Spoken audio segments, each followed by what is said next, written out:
Is there any explanation for why people who are always cheerful and super positive annoy everyone? Because that's not what evolution prepared us for. It's not something inherent to us. Seriously? We're wired to constantly worry and feel anxious so we can anticipate future dangers. Asya Kazantseva, science journalist, graduate of the biology department at St. Petersburg State University and the Cognitive Science Master's Program at the Higher School of Economics in Russia, science communicator, author of popular science bestsellers. Evolution didn't design us to be happy. Evolution prioritized survival and reproduction. Evolution prioritized the survival of both ourselves and our offspring. That's why a certain baseline level of anxiety is useful, especially in a wild, dangerous environment. Or for instance, in parenting. When you have a child, they're constantly trying to pull something heavy down on themselves, fall off of furniture, or get into some kind of trouble. If you're too calm and overly relaxed, it might not give them the protection and attention they need to make it safely to adulthood. But could happiness possibly somehow be measured, counted, and finally discover a universal formula for well-being? Harvard scientists ultimately decided to give it a try. They launched what's now the largest and longest-running study in the world.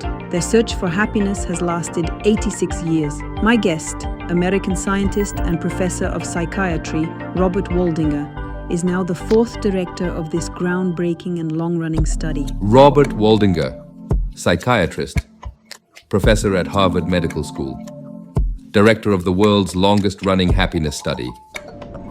The study began in the year 1938, and it began with two very different groups of people. 1/3 of our original group was this group of Harvard students, and 2/3 was from another group of boys from Boston's poorest neighborhoods and their most troubled families. Inner city group were both studied to see what predicts who's going to thrive in life. The questions we asked were about the big domains of life, about mental health, physical health, about what they hoped for in the future, about work life, about their close relationships. We sent questionnaires to these people every 2 years. We got their medical records from their doctors every 5 years. We went to their homes and interviewed them about every 10 years. And then eventually we brought in new measurements like MRI scanners to look at their brains when we showed them different kinds of images. We draw blood for DNA and messenger RNA. We brought them into our laboratory and deliberately stressed them out and then watched how quickly they recovered from stress. So many different ways of trying to understand well-being. Let's dive into a discussion about your key findings. What exactly is it that makes people truly happy? What have you personally learned? What surprised you the most? Well, we found that the people who were happiest, but also the people who stayed the healthiest and lived the longest, were the people who were more connected to other people and people who had warmer connections with others. That those people were less likely to develop preventable diseases like type 2 diabetes, like hypertension, like arthritis, and they lived longer. And we were actually surprised by that. I mean, how is it that our relationships could change our bodies? But we found that that's true, and many other research groups have found the same thing. And so now we know that the quality of our relationships is very important, not just for happiness, but for physical health. Psychogenetics clearly shows us that nearly all of our behavioral traits and deeply subjective emotional states are significantly influenced by heredity. We've consistently observed that identical twins tend to be much closer in their happiness levels compared to fraternal twins. This means that people with identical genes are more similar in their happiness levels than those with different genes, even when both sets share the same parents. The impact of genes is significant. Around 40% of the variation in happiness between people is determined by their genetic inheritance. It can be compared to factors like wealth, marriage, religion, or children, which influence happiness by just 1, 2, or 3%. This suggests that a person's natural disposition is likely more important for happiness than the specific circumstances they experience. The brain is extremely hard to improve during development, but it's very easy to damage. If you grew up in poor living conditions, if your mother went through severe and repeated stress during pregnancy, struggled with malnutrition, lacked proper and balanced nutrition, or didn't receive enough essential folic acid, and later in childhood you were neglected, mistreated, or even exposed to violence, there's a significant chance that your brain might not develop as well as it could have, potentially affecting you for the rest of your life. As a result, you could experience higher activity in the hypothalamic pituitary adrenal axis, which is tied to stress. This means that people who faced adverse conditions during the early development of their brains are much more likely to be less resilient to stress as they grow older. Challenges that might seem minor or insignificant to most people can trigger heightened stress for them, potentially leading to chronic stress, more severe reactions, and a significantly higher risk of developing depression or anxiety disorders, all of which are far from being compatible with a happy or fulfilling life. Undoubtedly, happiness is strongly influenced by certain objective factors. Researchers repeatedly list these 5 seemingly predictable factors: wealth, the political system of a country, climate, having children, and, of course, health. Yeah, no kidding. Like it's some discovery. It's better to be healthy and wealthy than poor and sick. But it turned out things aren't so clear-cut after all.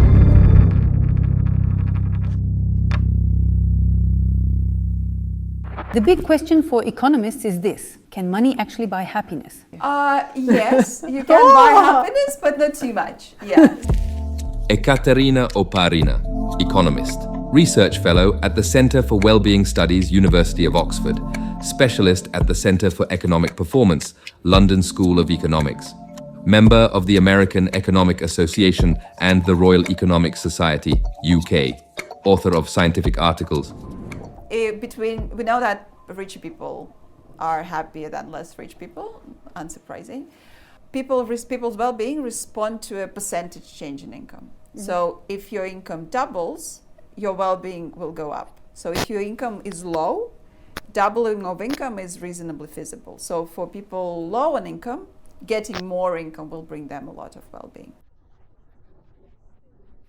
Is there a specific amount, something like $75,000 I've heard, beyond which your happiness stops depending on it, and you just don't feel any difference anymore?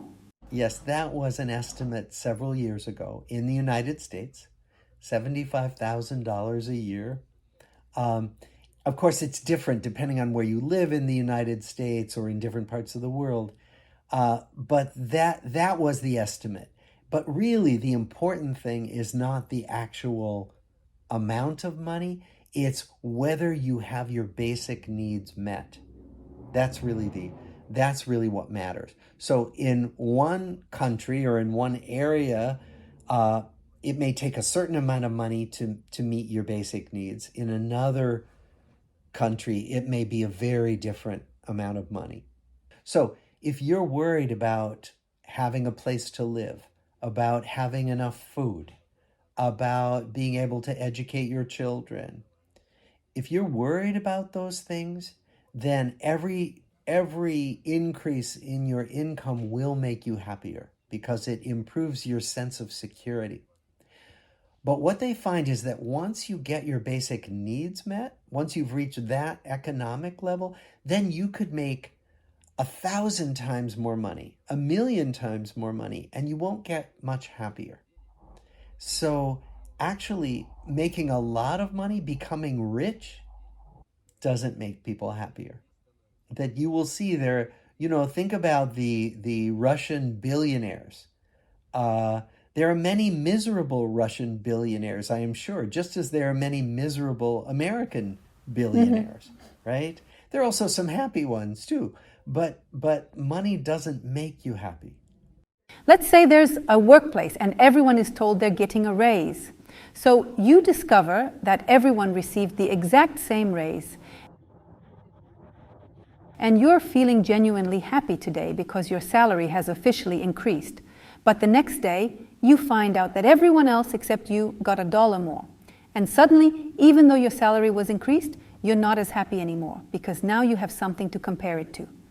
You see, for the brain, what matters most isn't just objective reality itself, but rather precisely how that reality compares to the mental models and expectations it has already built. The same principle also applies to sensory perception. When someone hears an unpleasantly loud sound or feels a vibration, it's not about how loud or intense it is objectively. What really matters is how much it deviates from the baseline level of sound the brain has naturally grown used to. That deviation determines the intensity of the brain's response. And when we evaluate our life success, we do the same. We compare ourselves to a reference group. What truly matters to us isn't just whether we earn $1,000 or $2,000 a month. What really makes a significant difference is whether we earn more or less than the average person within our immediate social circle. It's this constant comparison and evaluation that shapes whether we perceive our life as more successful or less successful overall. And yes, there's also the well-known phenomenon of hedonic adaptation. When we get a raise, we quickly adjust and start seeing the new salary as our baseline, our new normal. While we may feel reasonably comfortable with it, we inevitably start wanting even more again. While you were asking your question, I remembered Richard Thaler and his Nobel Prize. He was awarded the Nobel Prize for creating a retirement savings program called Save More Tomorrow. This system lets employees commit in advance to allocate a portion of future salary increases towards savings. Instead of increasing contributions immediately, participants agree to boost their savings rate with their next pay raise. This approach uses behavioral insights to help individuals save more effectively for retirement. People were genuinely happy about their income increasing, and they didn't even notice that a larger portion of it was quietly being allocated to their retirement savings accounts. It didn't really matter how much their salary increased in absolute numbers. What truly mattered was simply the fact that it increased at all. At this point, the joy of a pay raise overrode the discomfort of having a large portion of their income set aside for retirement. Companies that implemented this type of retirement savings plan observed that employees accumulated significantly more wealth over their lifetimes, leaving them financially better prepared and more secure for retirement. This approach works because when you commit to setting aside money in the future, particularly when it's tied to a salary increase, it feels less painful or unfair, making people much more likely to agree. This ties directly into a concept known as hyperbolic discounting errors. We tend to naturally prioritize what's happening right here and now over things that feel distant in time, whether in the near or far-off future. In 2004, McClure demonstrated that when people are offered rewards of varying amounts and at different times, the nucleus accumbens, the brain's pleasure center, as shown by its activity in brain scans, prioritizes rewards that can be received here and now. It reacts much more strongly to a gift card that's promised to be handed out immediately during the scan than to those gift cards that are promised to be given a week, 2 weeks, or even a month later. This is in sharp contrast to the dorsolateral prefrontal cortex. And the dorsolateral prefrontal cortex, on the other hand, responds more to objective reality, focusing on the size of the reward or gift card you'll receive. It doesn't really matter to this part of the brain whether you get it right now or a month from now. This creates the classic battle between the devil and angel on your shoulders. We have areas of the brain that are capable of thinking long-term and others that simply cannot or choose not to think beyond the immediate moment. And we're constantly trying to find a balance between them. There's no universal right answer though, because the ideal balance ultimately depends on how likely it is that a bright future will actually come. If it's not, then maybe it's better to follow immediate desires and enjoy the present moment instead. So they have studied this. And they know that when we use our money to pay for material things, particularly the money that's left over, the money that we can just choose how to spend it, when we've paid the bills, then our extra money, if we use it to buy material things like a nice television behind me, like a fancy piece of jewelry, we are less happy and we don't stay happy as long as when we use that money to pay for experiences. So experiences might be a ticket to a concert or a ticket to a museum or to a football game or to take a vacation with the family. And so we know that paying for material things is less satisfying than paying for experiences. You know, if I buy a new shirt, for example, that I don't really need, but I'm enjoying it, but then I look at my neighbor and he's got on a nicer shirt, a fancier shirt, I feel bad. You know, comparison makes us feel worse. And material things are easy to compare with other people. Experiences aren't so easy to compare. My trip to that concert, my trip to the museum, I can't really compare that to yours. It's not quite the same. So we do less comparing when we talk about experiences. I've heard that people who can hold off and wait for their rewards tend to be happier than those who just can't wait and grab everything right away. For example, there's that famous study, you know, the one with the big experiment involving kids. They were given candy or something. Oh, marshmallows. Yes, marshmallows. Marshmallow. And apparently, only a small number of kids were actually able to wait and get more later, instead of taking one immediately. Does this somehow have any connection to adult life or not? I don't know if you've ever practiced tantric sex. I personally haven't had any experience with it myself, but I can't help but wonder. Does delaying pleasure like that truly make you happier overall? In those classic Stanford experiments from the 70s, where kids were asked to wait, the researchers weren't really looking at what made the kids different from one another. They were focused purely on the waiting time, depending on the experimental conditions. And different kids waited for different amounts of time, depending on whether they were given a toy, encouraged to think happy thoughts, or left to come up with their own ways to distract themselves. Back in the 70s, the researchers were mainly curious about the conditions under which kids would wait or wouldn't wait. These experiments gained widespread recognition more than a decade later, when researchers attempted to track down the same kids to find out if anything remarkable or noteworthy had happened in their lives. She finished in American English. The challenge was that 10 years later, it became incredibly difficult to track down most of those kids. The original experiments had about 650 participants, but only around 150 were located. Yes, among them, researchers later focused specifically on a small subgroup who managed to wait for the marshmallow without receiving any external instructions. These kids succeeded purely because they were able to come up with their own strategies for self-control. There were 35 such individuals in total. These 35 individuals clearly showed that the longer they waited for the marshmallow as children, the better they performed academically as teens, and the higher their SAT scores were. Still, this is just 35 people out of the original 650 participants. So this could easily be an anomaly. Later studies tried to replicate this research. And while correlations still showed up, they were weak.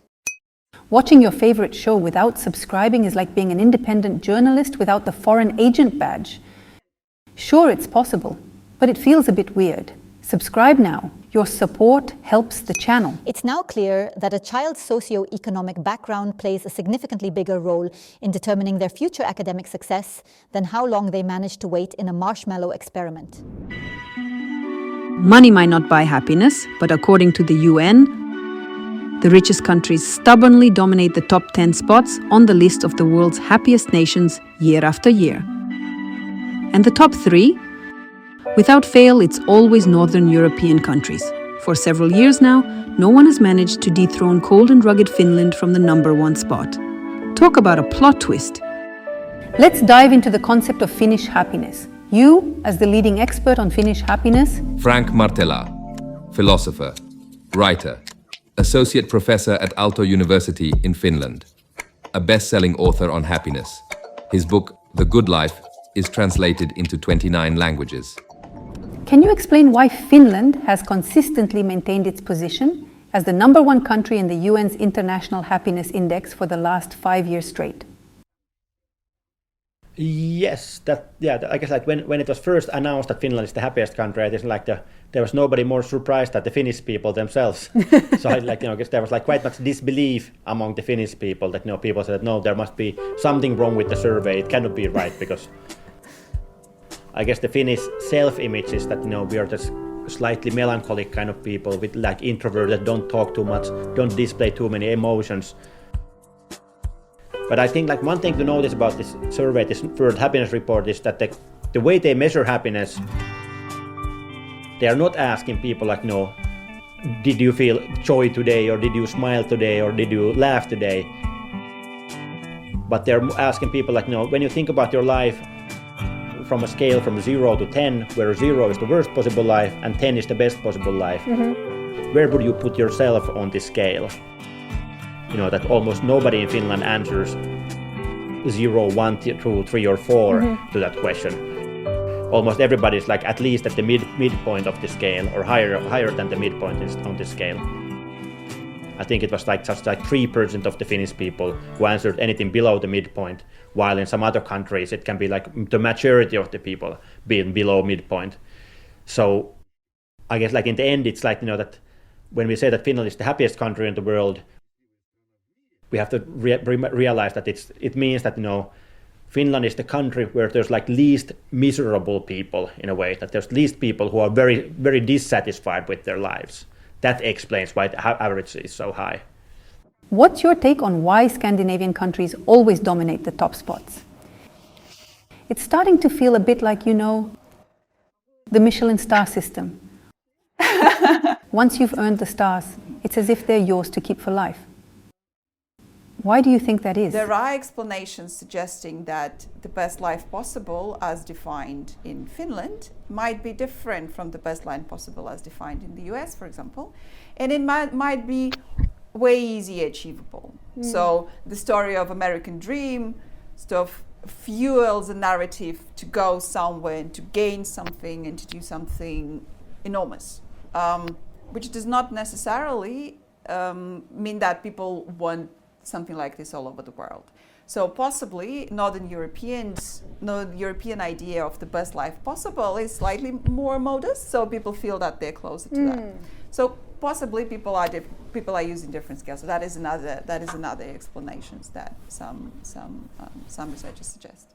When discussing happiness in Finland, people often mention high suicide rates. Is that a stereotype or partly true? Yeah, so actually I think one thing so it used to be the case like in the 1970s and 80s, it was still the case that Finland had like one of the highest suicide rates in the Europe. But since that, the suicide rates have been going quite much down. So like nowadays, I think Finland is more close to like European average. So the suicide rates nowadays are like more than half smaller than they were like in the 40 or 50 years ago. So in that sense, it's no longer true that Finland will be like the country with like more suicides than other countries. And what was the reason behind it back then? I've been myself thinking because it was the suicide rate of men that was high, so that the suicide rate of women has been like much lower, and so it was the suicide rate of men which was high, and it was the suicide rate of men which have been going down since that. And I guess like one reason has been like this kind of men's ability to talk about their feelings. So I guess like it was like few generations ago, it was still like that the men were not supposed to talk about their feelings. So if they were feeling down, they just kept like happy face, and they went on with their work, and they went on with their family, and they never told anybody that they are very depressed. So then the only outlet for them was then just commit suicide. And I guess like nowadays the men are better able to talk about their feelings.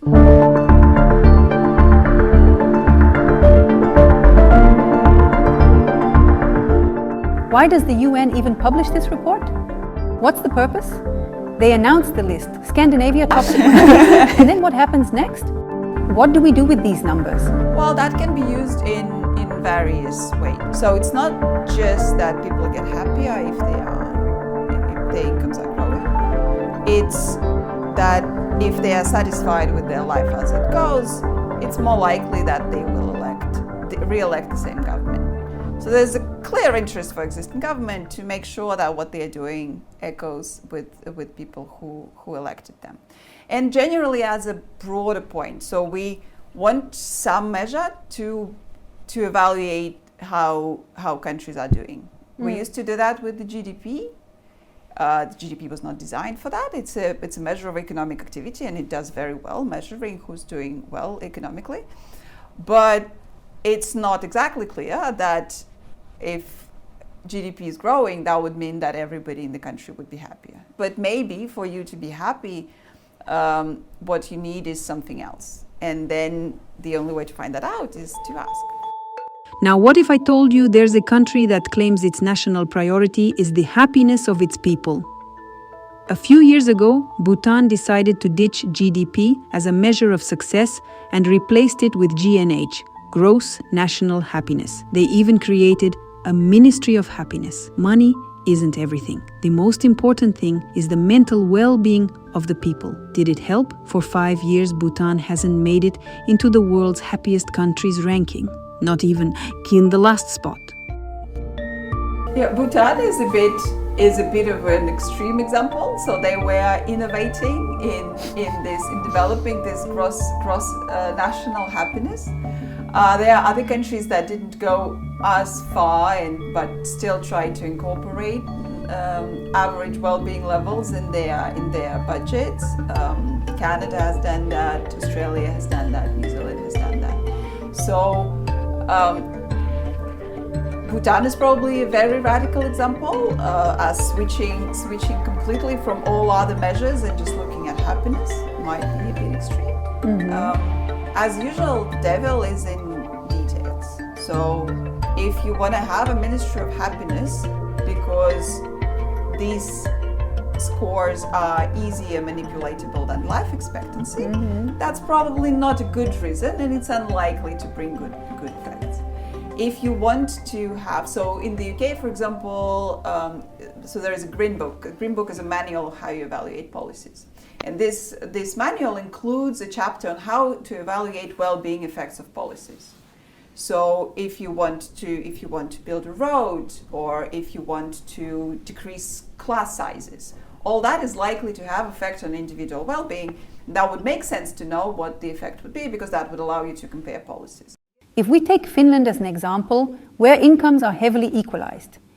In other words, the more you earn, the more taxes you pay, effectively putting you on the same level as middle-class individuals.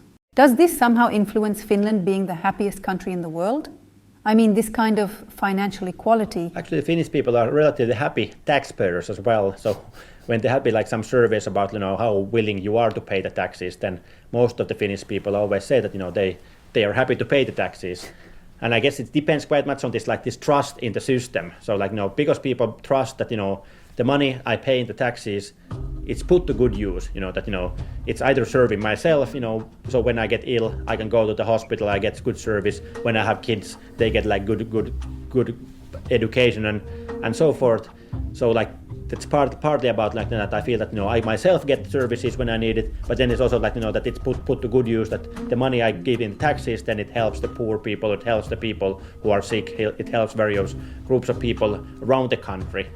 So I guess this high tax rate that Finland has, where I guess tax rates can be it's a bit more than the half of your income can go into tax if you earn enough. So if you have high earnings, then half of it goes to the taxes on average. So I guess it wouldn't work if people wouldn't trust the system very much. If people wouldn't trust that actually the money that they pay for taxes is mostly put to good use and it's not ending up in anybody's pocket. So in that sense, it's kind of this having this welfare model and trust in the institutions, having low corruption. They all they work together in a way that if you lose one of them, then you cannot have the others. So if the corruption would be increasing in the Finnish society, then quite soon people wouldn't be willing to pay so much taxes because they no longer will trust that the money is put to good use.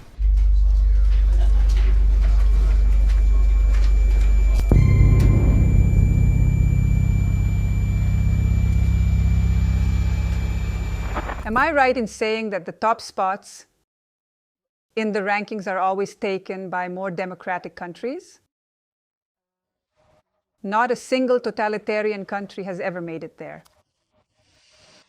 Yeah, so the top five, the list of top five is very stable. It's northern European countries with strong welfare states, with strong social support. So there are a lot of features about those countries which are good, and usually they go together. So there's to find what matters causally, we'd want to have two countries. One has very strong welfare state, another doesn't have a strong welfare state, but they are absolutely identical in everything else. That is impossible. So we have to guess. So countries which are on the top of the list, they have a lot of features that people find desirable, and we cannot easily say, oh, like this matters, everything else doesn't. So all these countries are also rich. All these countries have strong welfare states. All these countries have working democracies. People are recognizing that now, that there are many different ways to go through life, many different choices that we can make that make us happy. And so people, if we are lucky, live in a place where they're free to make the choices that are right for them, right? About how to live, about, whether to have children or not, whether to marry or not. We think about who to love, people who are gay, who want same-sex partners. I mean, all of that, all those choices are more available, at least in some parts of the world.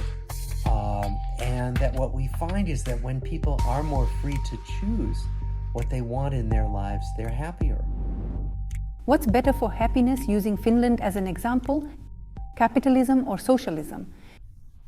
When everyone earns roughly the same salary, does that influence the drive to succeed, to achieve more than others, and to strive for the highest possible income?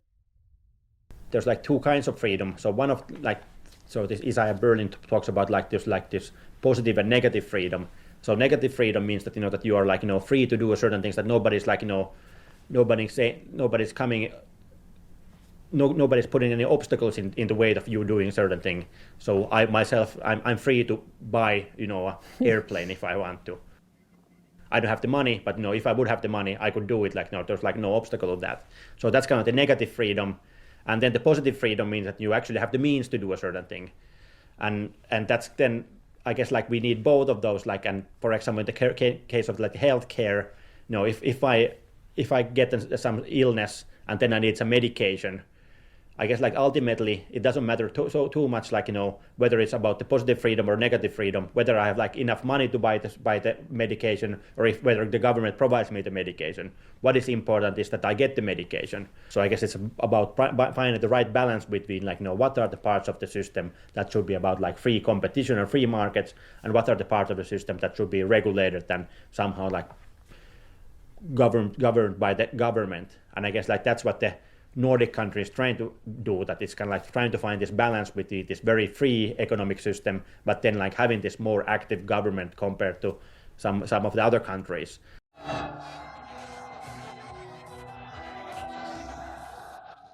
Countries that are closed off, such as the USSR, North Korea, or other totalitarian regimes where people have limited opportunities to travel and see how others live, are often told repeatedly through controlled media and TV screens that everything is wonderful and that they're living in the happiest country in the world.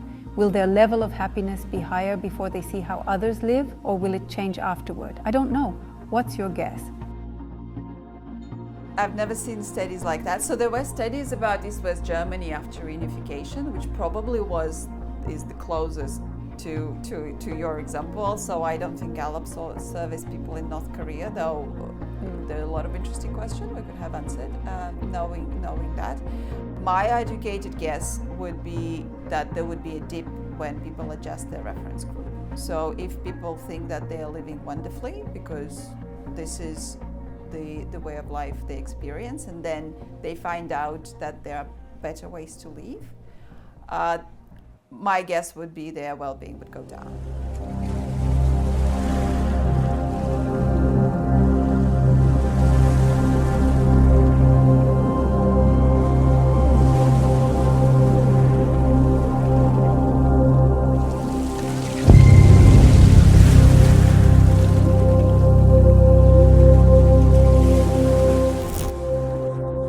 Is there any correlation between where you live and how happy you are? I mean, things like climate, living near the sea, forests, or mountains? It's quite fascinating to observe that multiple research studies have consistently demonstrated a significant correlation between elevated happiness levels and individuals residing in regions characterized by abundant sunshine and warmer climates.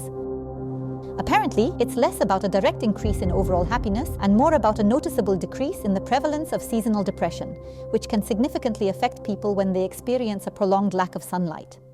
But it's not a significant factor. It doesn't impact happiness nearly as much as something like the stability of government institutions, That's why Scandinavia consistently ranks as some of the happiest places, even though their climate isn't exactly what most people would consider ideal. So, climate is just one of many factors that influence happiness. But the key thing is, people adapt to their climate. Humans adapt to everything, really. For someone living in a particular place, climate often isn't the most important thing when it comes to happiness. They're much more concerned about whether the girl they like called them back, or what grade they got, or if they have enough money to grab lunch at McDonald's, stuff like that. Climate can be important, but when we pay attention to it. But when we don't, it gradually fades into the background. We get used to it, simply accepting it as an inevitable part of life.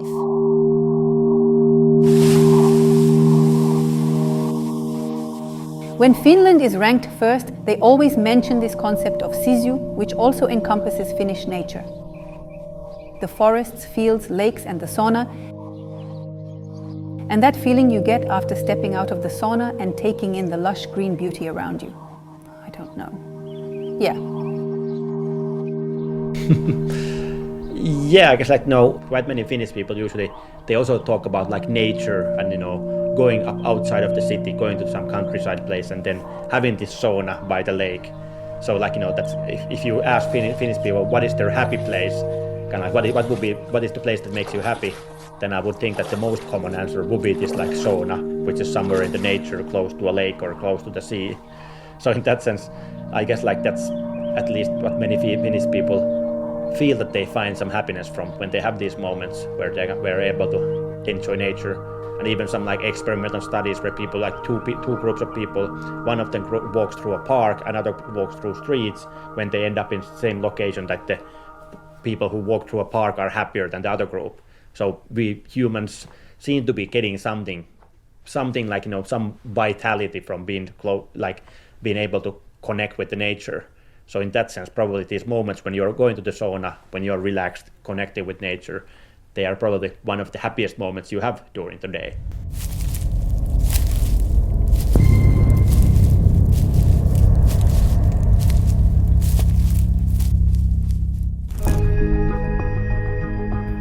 It's surprising, but in the UN's World Happiness Report, Israel regularly ranks very high. Today, it might seem unlikely, but a country currently at war is ranked 5th in happiness. And at one point, it even held the 3rd spot. Even a year after the Hamas attacks, Israel remains home to some of the happiest people on the planet. Does war really not affect the overall level of happiness? Can you explain that somehow?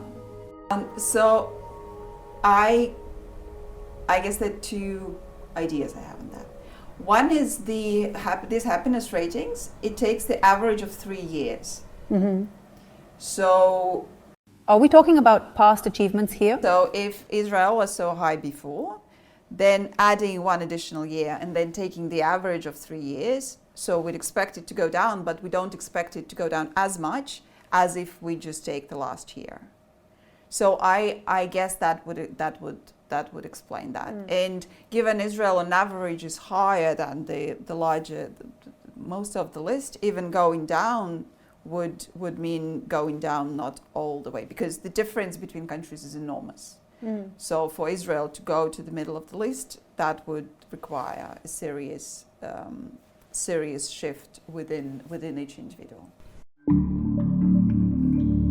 On the other hand, if it occurred following a major victory, such as the elimination of another high-ranking Hamas commander, it's likely that people experienced a strong emotional uplift and a sense of unity. That high could have influenced the survey results, skewing them upward. There's a wealth of evidence indicating that people frequently confuse their immediate mood with their overall sense of happiness. Rather than addressing the more challenging question, am I genuinely happy in life overall? They tend to answer the simpler and more immediate one, how do I feel right now in this moment? So in this case, temporary emotions might influence survey responses. On the other hand, Israel is a country widely known for its strong sense of unity, especially during times of tragedies and catastrophes. That unity likely becomes even more palpable and profound in moments of crisis. People probably receive a lot of emotional support from their loved ones and even from strangers. And this sense of support, especially in the face of a mortal threat, can be felt even more acutely and bring a certain heightened intensity and deeper vibrancy to life. And this feeling of closeness can outweigh the sense of threat for those who may not have been directly affected by the tragedy of October 7th. Because the whole country feels strong emotions and unity, which thankfully lean closer to happiness, as not everyone has lost loved ones. Are there any studies at all about the relationship between wars and happiness? Listen, war is truly a terrible thing. War is undeniably awful. Wars bring colossal, chronic stress that severely impacts health and, most disturbingly, leaves lasting effects on future generations. This is especially harmful to children growing up now, particularly those whose mothers were pregnant with them during these turbulent times. Of course, much depends on the individual woman. A woman can serve as a highly effective buffer, significantly reducing and mitigating the harmful impact of chronic stress on her child's brain development. The key is to ensure she receives as much support as possible from her loved ones, the child's father, and her community. Even in catastrophic conditions, like in the movie, life is beautiful. A loving parent can shield their child from the overwhelming horrors around them. But overall, the long-term effects of war are devastating.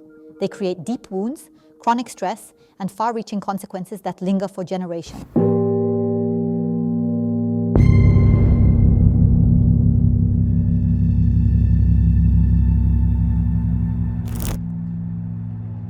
You mentioned that religion somehow influences our happiness. In what way? Well, in our study, religious people were no happier than people who were not religious. There are some other studies that suggest that people who have a religious or spiritual practice are happier. What we do know from our research is that the people who do have a religious practice say that it has helped them get through difficult times and that they have found that quite valuable. But in our study, being religious doesn't make you happier. It doesn't make you less happy either. I think it can give you something meaningful, like a sense of belonging to a supportive community, which also brings a little extra happiness. Doesn't it? Well, it does, but you can belong to other groups that are not religious that can make you feel happier, can make you feel more like you belong. But you're right that that sense of belonging is one of the reasons why religious groups do make participants happy. A religious community is a meaningful way to find support, and often to receive that support even if you're poor, struggling, or feeling completely lost, because religion encourages supporting the poor and those in need. And accordingly, those who share the same religious beliefs as you are more likely to want to help you.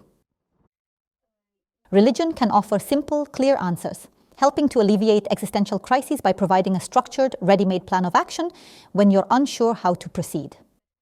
This guidance can significantly reduce the emotional strain of indecision, as it's often much easier, for the sake of inner peace, to embrace a clear decision and follow through with it, rather than constantly wavering and questioning your choices.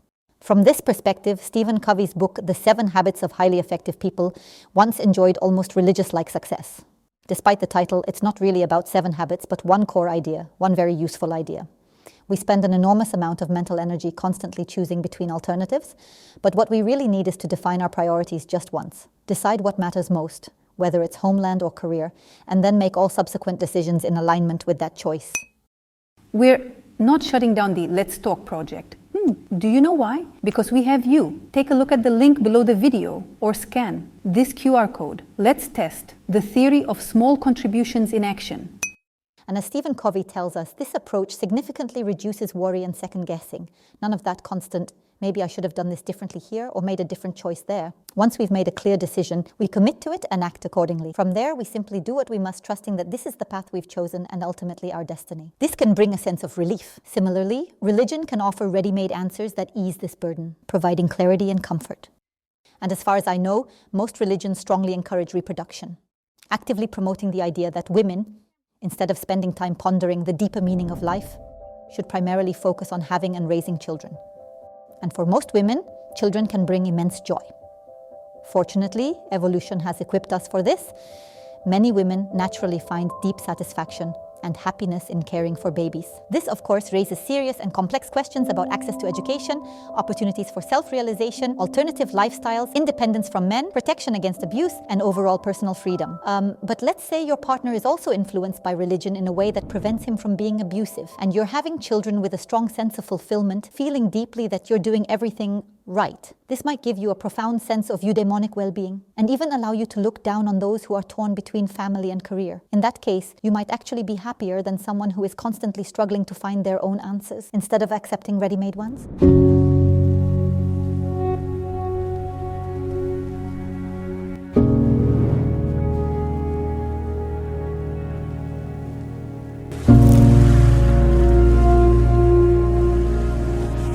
I've heard that women, on average, are happier than men. Is there any explanation for that? That's puzzling, isn't it? So, yes, in life satisfaction. So on average, women report higher life satisfaction. And that's globally, not necessarily by a lot. We don't see the same for other measures. So women also report higher levels of stress. Women also are more likely to be diagnosed with mental health conditions, which are highly correlated. Women report negative emotions. Every month? Yeah, including that. So it could be that, so societally women are more pressured to report, to be more cheerful. It's more socially acceptable if a woman is happier. Mm-hmm. So it could be that women are reporting conforming with social gender norms in this unobvious ways. Puzzlingly, even more confusingly, in the countries where women have less rights, mm-hmm. we see women being even more happy, which to me points towards the direction of social expectations. So women having less rights are more likely to conform with gender norms. Let's imagine a typical woman visits a psychologist and confesses that her sense of happiness and well-being is always tied to the man she's with. If she has someone by her side who loves her, then she feels happy. And if there's no one, she finds it almost impossible to build her life, fill it with vibrant colors, or experience any real sense of joy or satisfaction on her own. Is there any merit to this approach, waiting for someone to come along and be the one to bring happiness into your life? In large-scale studies, simply having a partner doesn't show any significant or pronounced effects on overall happiness. People who are married do tend to report being somewhat happier on average, but the difference is typically within about 3%, not particularly substantial or impactful when compared to more influential factors like innate genetic traits or predispositions. And it's important to note that this 3% represents an average across a wide range of people. For some individuals, having a partner greatly enhances their happiness, while for others, it can actually lower it significantly. It's akin to saying, on average, everything is fine, even though personal experiences and outcomes can differ quite dramatically. So having a partner is certainly a good thing, but it's absolutely not a necessity. However, if you feel like you absolutely cannot imagine life without a partner, that could be risky. Because you end up becoming overly dependent on that particular partner. It's generally not a good idea to put all your eggs in one basket. If all your happiness relies entirely on one single factor in your environment, particularly one that is beyond your full control, because unfortunately partners have free will and can choose to stay with us or leave, and even worse, life can take unpredictable and heartbreaking turns, then that creates an extremely fragile foundation for your happiness. So if you are entirely certain that you cannot feel truly happy or genuinely fulfilled without this specific person in your life, and this isn't just about a fleeting, passionate, romantic fling, but rather a profound, lifelong reliance on having a romantic partner by your side, then yes, that's a deeply risky approach to building your happiness. On the other hand, people do have the ability to influence whether they have a partner or not. And if you found a partner, it works for you, and you're happy, great. Science doesn't forbid you from being happy with a partner. You have the right to be happy with a partner, but you also have the right to be happy without one. Be happy however you can. When it comes to kids, how much are they really the flowers of life that bring us happiness? Well, not really.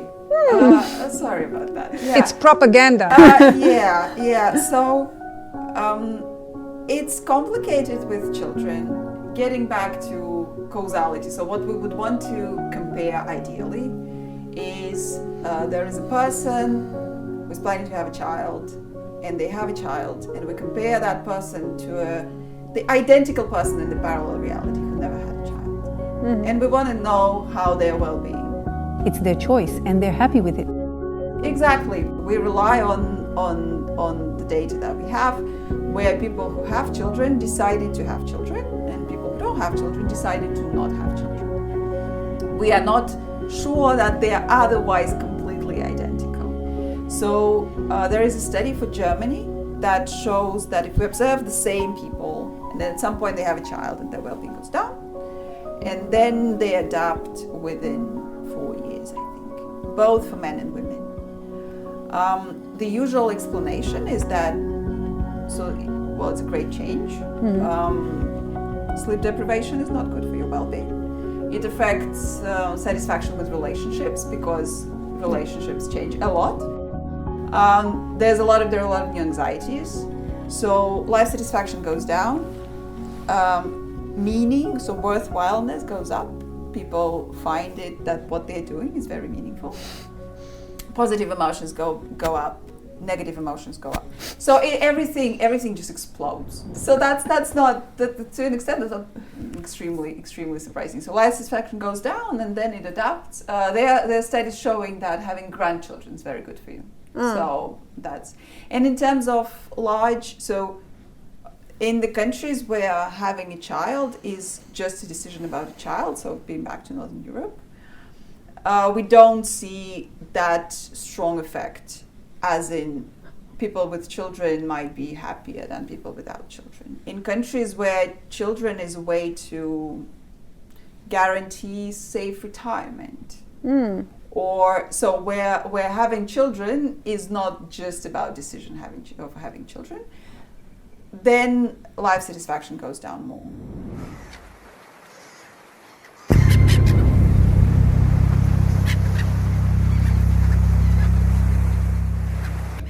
So here's a question I've been wondering about. Does our happiness depend on our age? Is there a specific age when we feel the happiest? Like maybe in our 20s or 30s? Or is it that the younger we are, the happier we feel? Or is there no real connection to age at all? Well, happiness doesn't depend on age.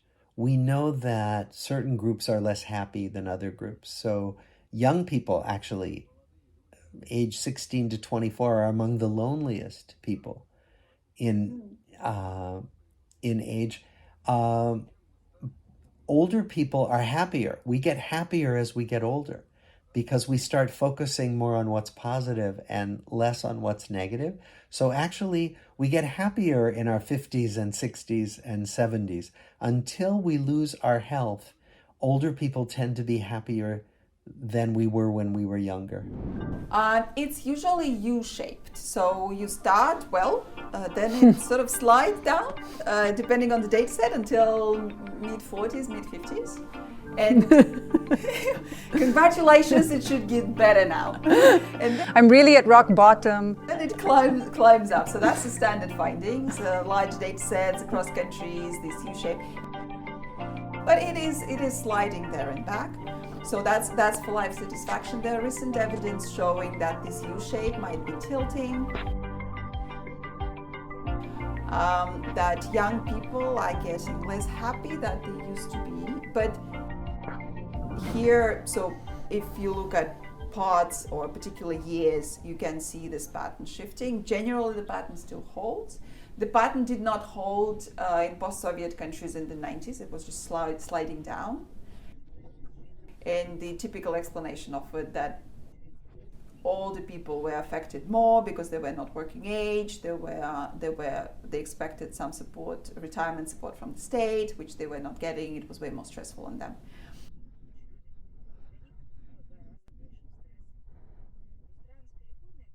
So transition countries had a different shape. So there would be specific cases, but usually U-shape. Start well, get slightly disappointed. So we see midlife crisis in well-being data. That's totally aligned with the concept of age-related psychological crises. Yeah, totally. You can see the same in antidepressant prescriptions. That's just a hill that works in exactly the same way and overlaps. But there is a curious study that looks at great apes and people who work with great apes in the enclosures, and these people were asked to report how they think their great apes feel, and you can see a U-shaped in there too. So it might be that people who were reporting were projecting their own expressions. We don't know that, but I find this a fascinating study of how far you can go as a social scientist to find out.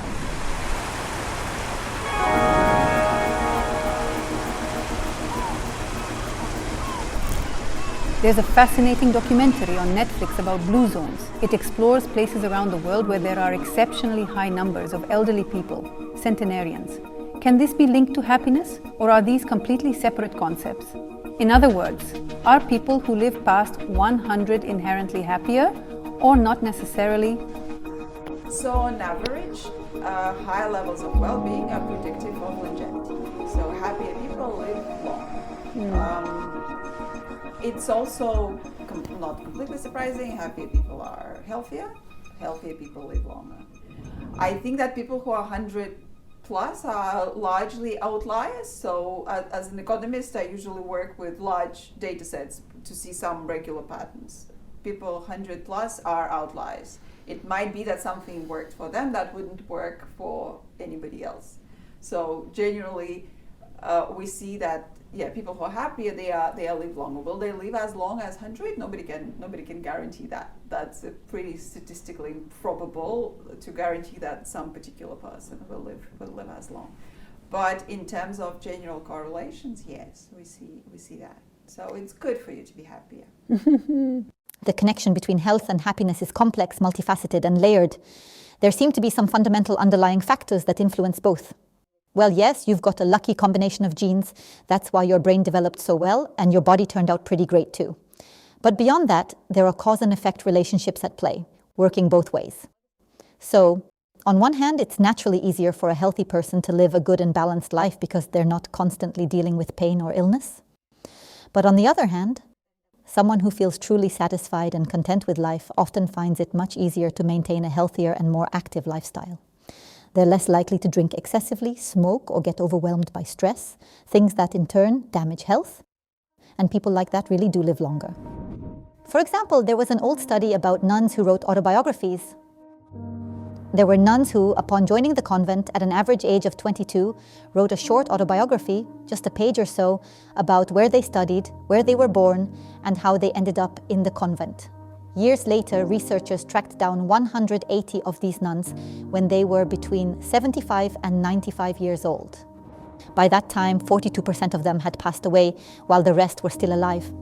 And for all of them, independent researchers went through the autobiographies they wrote when they were younger, picking out every emotionally charged word and sentence, evaluating the significance of those words and sentences in the overall context. The nuns were then divided into 4 groups. The bottom group consists of the 25% most pessimistic individuals, while the top group includes the 25% most optimistic ones. The study found a 2.5 times difference in mortality rates. For individuals who were part of the most optimistic group, their chances of reaching old age and by the time the study was conducted were approximately 2.5 times higher than those in the most pessimistic group.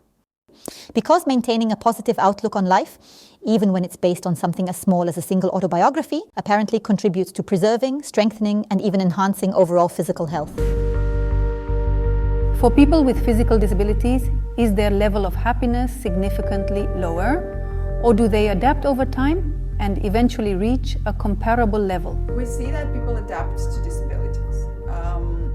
It's not, so there could be a combination of 2 parameters. Could be that they learn to live with it and they rearrange their life in the way that it becomes easier and they can go back to their base level.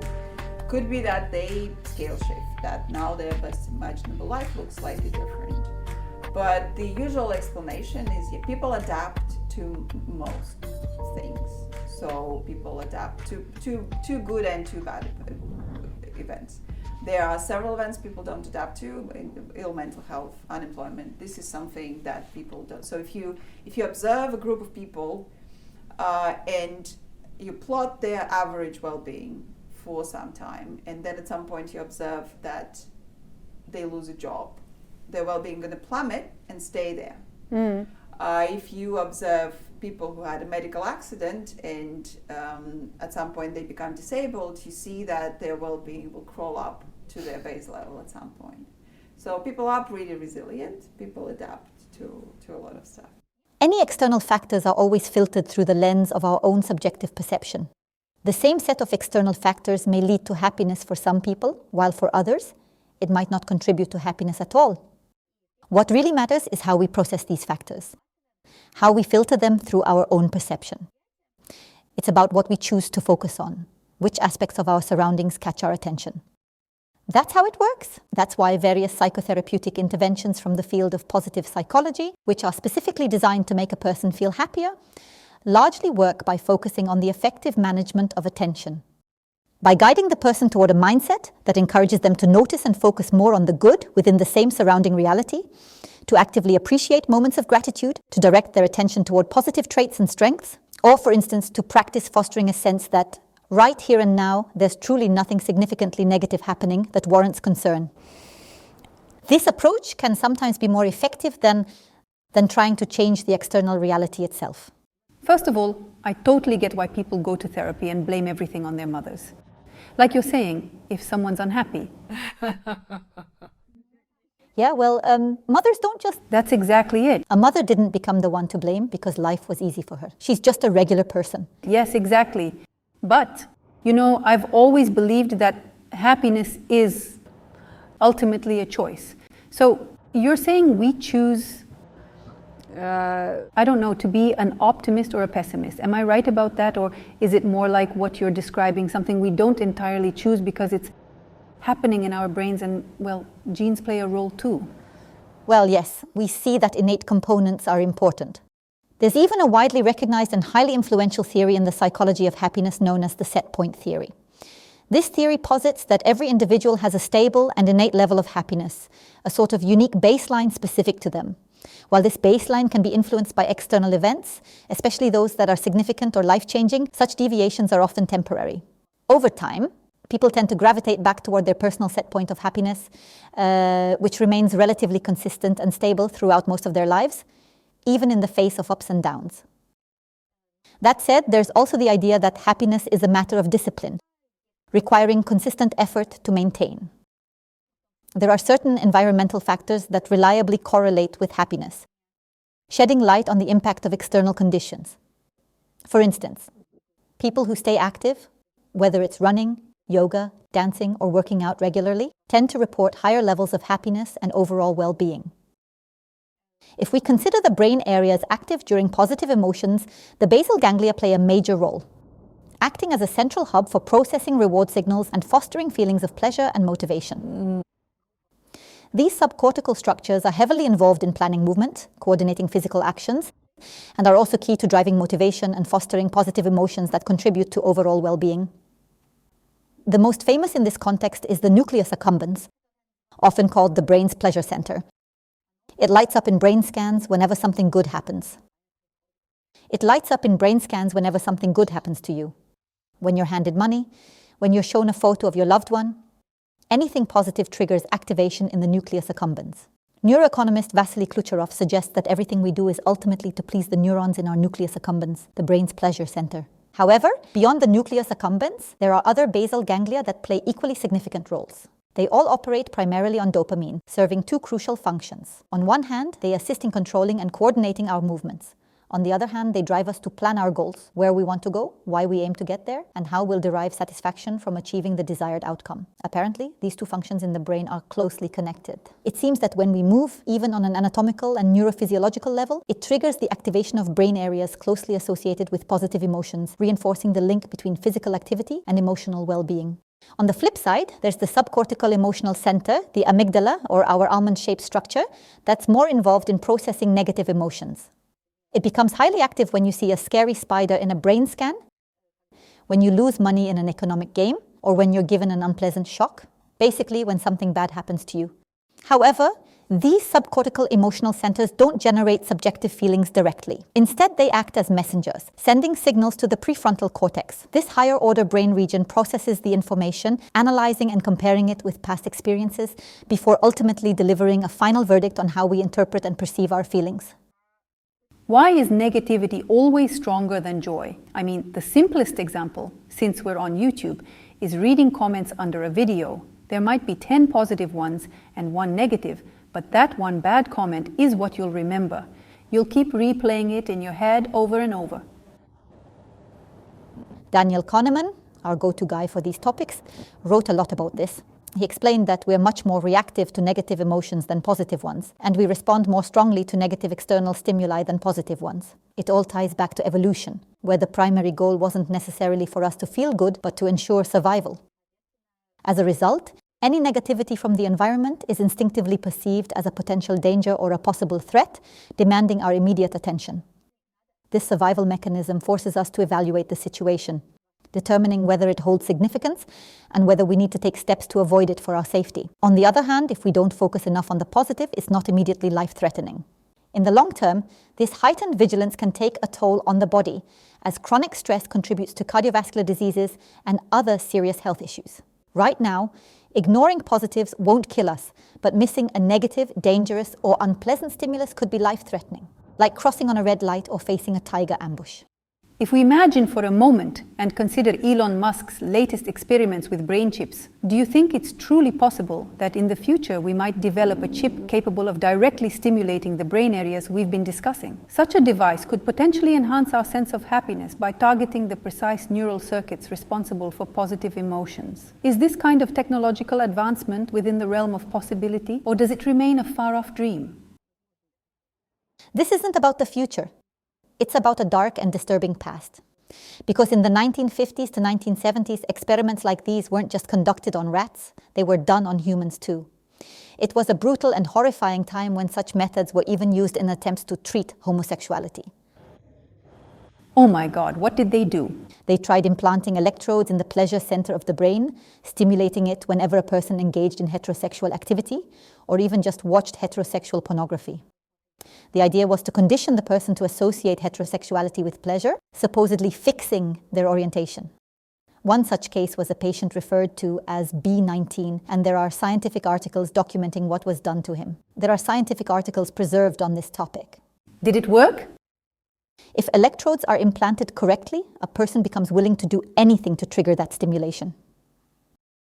Just like a rat pressing a lever to death for a dopamine hit, a human would do the same. They'd have sex with anyone, a woman, a man, the devil himself, or even a Martian, if pressing the button rewarded them. They might even go so far as to entirely forgo sex altogether if the reward for abstaining was the opportunity to press the button instead, emphasizing how powerful such a reward could be. A person wouldn't eat, drink, sleep, or bathe as long as they had access to that button. Properly implanted electrodes are more addictive than drugs, even heroin. Heroin also affects the brain's pleasure centers, but it has to pass through various chemical barriers. In other words, a person loses their humanity. The person loses all sense of humanity, experiencing an absolute, all-consuming happiness that destroys any motivation to do anything else. Eventually, they die of starvation and dehydration if the electrodes aren't removed. That's why ethics committees in universities around the world decided to put an end to such experiments. So, is it unlikely to happen again?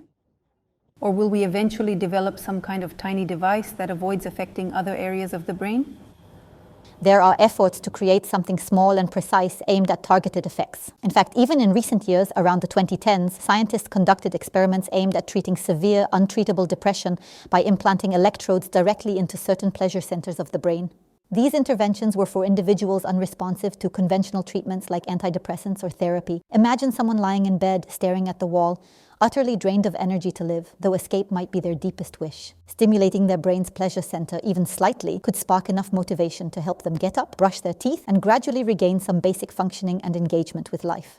In principle, This could work, but it's far from something that could become a widespread clinical practice. Because the risks associated with brain surgery, even when using relatively advanced and minimally invasive technologies like those developed by Elon Musk, far outweigh any potential happiness benefits for the vast majority of people, these methods remain impractical for widespread use. However, there is another option, transcranial magnetic stimulation. TMS is a non-invasive procedure in which a specialized coil is placed over the head to generate a powerful magnetic field. This magnetic field interacts with the brain's cortex, influencing its activity, and if it's applied with enough intensity and duration, transcranial magnetic stimulation can cause internal changes in your brain's cortex. For example, it can promote neuroplasticity and encourage the growth of new neural connections. There are technologies like this for treating depression. Because in the complex workings of the brain related to happiness, the cortex is also involved. This includes the prefrontal cortex, which represents the brain's higher level functions. Research has revealed intriguing asymmetry in brain activity that is closely tied to mood regulation. The left hemisphere generally shows greater activity during positive emotional states, while the right hemisphere becomes more active during negative ones.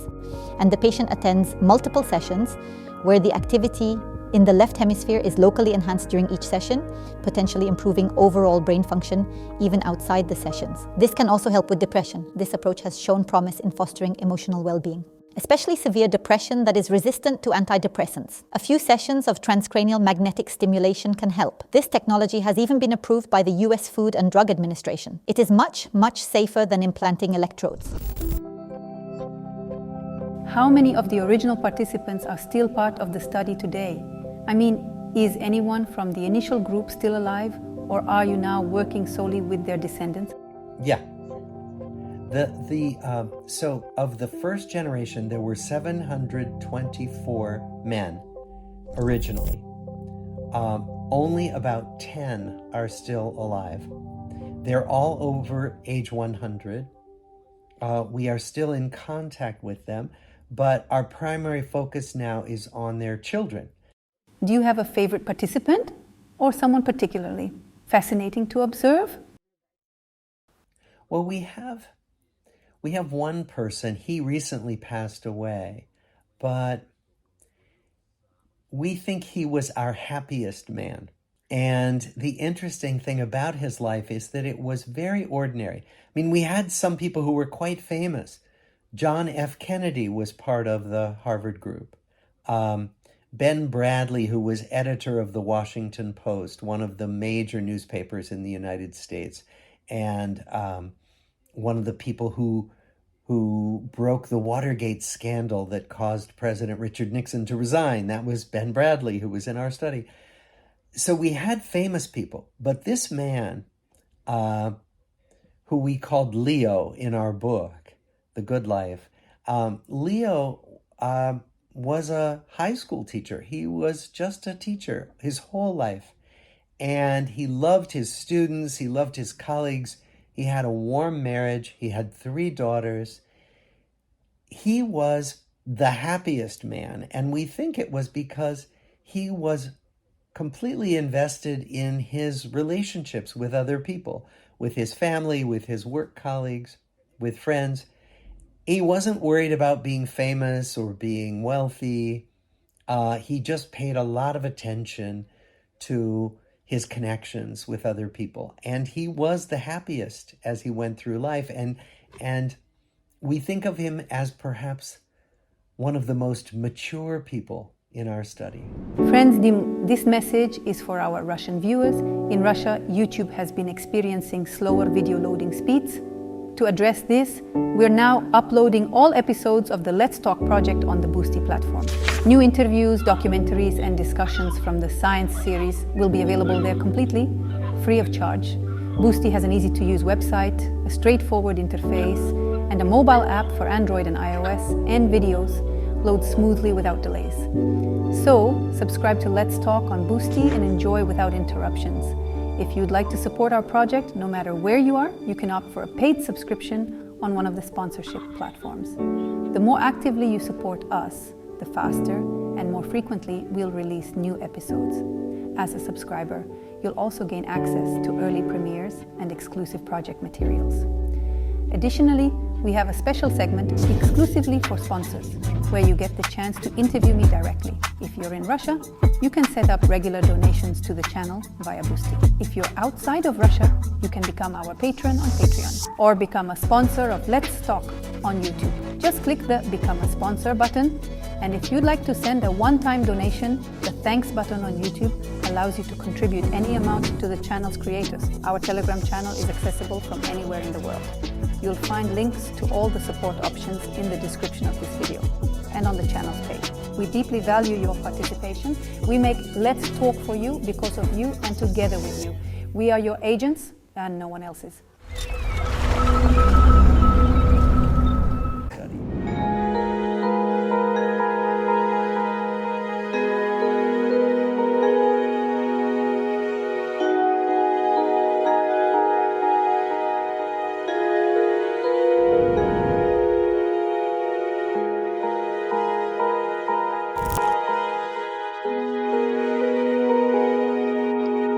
What do people most often mention about their personal happiness at the end of their lives? I'm happy because... What kind of answers do you hear? We did ask them when they were in their 80s, we asked them to look back on their lives and tell us what they were proudest of. And everyone talked about being proud of their relationships. People would say, I was a good parent. I was a good spouse. I was a good friend. I was a good colleague at work. I was a good mentor to younger colleagues at work. They never said, I'm proudest of making a lot of money.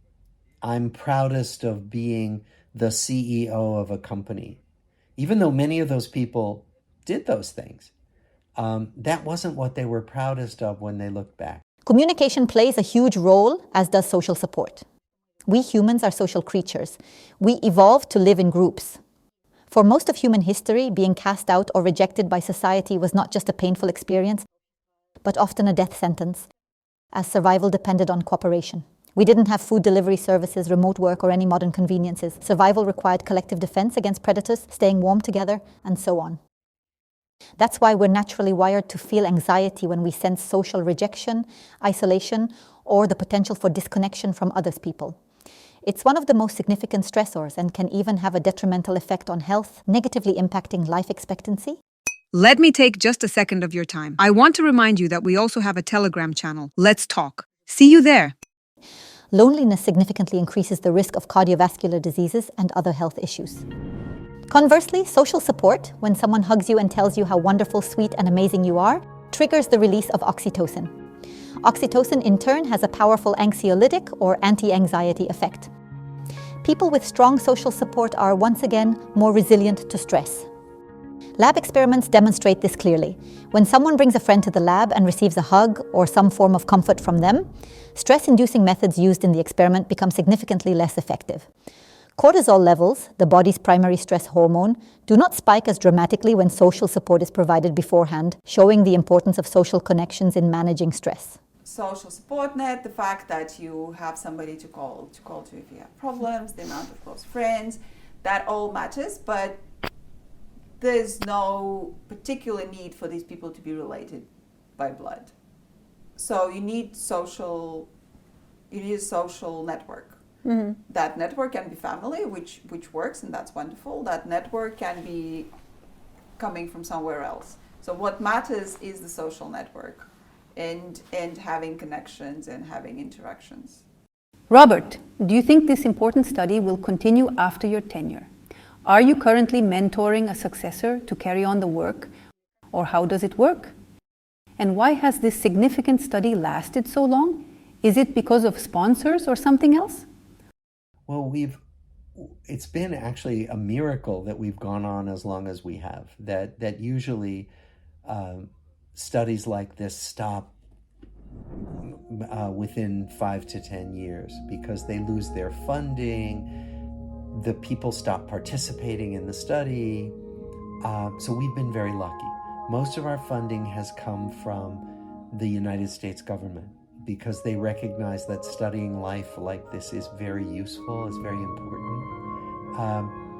What we have decided with our government agency, with the National Institute of Health, is that we're going to end our collection of data with this second generation. We're not going to study the third generation because the third generation includes some children who haven't been born yet, we're pretty sure, and some people who are already in their 50s. And so we can't think, because the generations spread out in age. And so we can't imagine how to do a generational study of the third generation. And so what we're going to do is make our data available to many other researchers so that they can use our data to ask questions that we haven't asked, maybe questions that we would never think to ask. What have you learned over the course of this research? Has the concept of happiness changed over these 80 years? Do we perceive happiness differently today than we did 80 years ago? And if so, in what ways? I think it would be a difficult question to answer. I do think that our participants, particularly the ones who lived through the Great Depression and the ones who served in World War II, had a concern that their lives be meaningful and worthwhile because they saw so much pain and suffering and destruction. But I think that's happening again. All over the world, people are doing terrible things to each other. And I think many people stop and say, what's the meaning of life? What's the meaning of my life when there's so much suffering in the world? And how can I do something to make the world a better place? And so that's the kind of eudaimonic well-being. And perhaps there's more concern for that because we're going through such a difficult time in the world now. I remember I was once talking with this one Chinese professor of psychology, and he told that, when he talks with his grandparents who were a couple of generations older, in their time, it was still that it was almost a badge of honor that if you were unhappy, because unhappiness was kind of like sign that you have sacrificed yourself for for your family or for the society. Mm-hmm. So that was a good thing to it, that they were proud of being unhappy. Any kind of culture, but I guess the modern notion of happiness is something that emerged probably into something in the 17th century, 18th century, that it started to mean more this inner state of people. So this emotional kind of idea of happiness as something that we are feeling, and something that that it's not about life as a whole, but more about inner feelings. But then in the 17th century there was this inward turn that we started to more and more think about our own feelings, and that is kind of distinctly modern take on happiness. Romantic thinkers in the turn of the 18th and 19th century, they were quite much propagating that that before we were thinking more about for example calling as something coming from the God and following the God's obedience, but then there was more this idea that hey, perhaps this calling comes more from within, following your own heart. There, for example, the German idealist romantics Goethe was one of the pioneers in this kind of thinking. And then there were others in different cultures who were propagating these kind of views. And I guess for example Dostoevsky in the Russian literature was somebody who was more turning the gaze towards inwards, how people were feeling, and that, and how that is kind of and then in these centuries the kind of the idea that perhaps there is no God, or the God doesn't govern the human life, was started to take more form, this new scientific worldview started to form, which is saying that actually before human beings there were the geological age of Earth is many millions of years. Then came Darwin and was talking about evolution, that human beings have been developed through evolution. So all of this was kind of taking away the idea that there would be the self-evident meaning to human life, that we would be created for purpose. And then people started think about that. Hey, you often reference Leo Tolstoy in your public talks about the meaning of life. Why do you find his insights particularly relevant today? I guess I really much enjoyed Leo Tolstoy's Leo Tolstoy had this autobiographical book, this My Confessions, where he's talks through this kind of this existential crisis that he went through So in that sense, like when I think about who were the kind of like the pioneers of thinking about this question of meaning in life and existential crisis, then Leo Tolstoy is clearly one of the earliest ones who were able to articulate what happens in that kind of situation and articulate this question of where do we find meaningfulness to our lives. According to Tolstoy, when you've achieved everything, become a successful writer, built a large family, own a great estate, and are wealthy, by the end of your life, you might still face a profound crisis and feel utterly unhappy. If that's the case, what is the meaning of life? What is the meaning of life then, if today all the things we consider to bring happiness, wealth, family, success, did not bring happiness to Leo Tolstoy? Yeah, I guess that's what happened to him. That he had wealth, he had family, he had literally success. That he was and even got quite much money from that. So everything was going very well for him in life. But then suddenly he went into this existential crisis, and I guess in his case it was also this religious crisis. So he had been quite religious until that point. But then I guess it was partly this encounter with the scientific worldview that was challenging his faith. And when he started to doubt that, then he started to doubt that does life as such have any purpose or value to it? That he was writing something about that he can attend to his farm and attend to his fields, and then they get some crops from there. But what's the point of that? What use is it there for that? And then at the next moment, then he was thinking that he might help his son get an education, but how does that? What is the point of that? Ultimately, we are all going to be dying, and because of that, ultimately, nothing really matters. I don't know. I guess Leo Tolstoy his answer to the question that he got then later, he probably found this more religious answer or this spiritual answer to the question. I'd be also more thinking that actually even though there wouldn't be any kind of cosmic meaning to life, even though ultimately the life doesn't have any purpose, and even though ultimately we all would be dying and so forth, why wouldn't it be valuable that we have these meaningful moments while we are living, when we are still alive, that we are able to encounter some meaningful moments in our own lives, we are able to make some meaningful moments in the lives of other people. I think all of this has a value, even though it would be transient and something that wouldn't be lasting forever.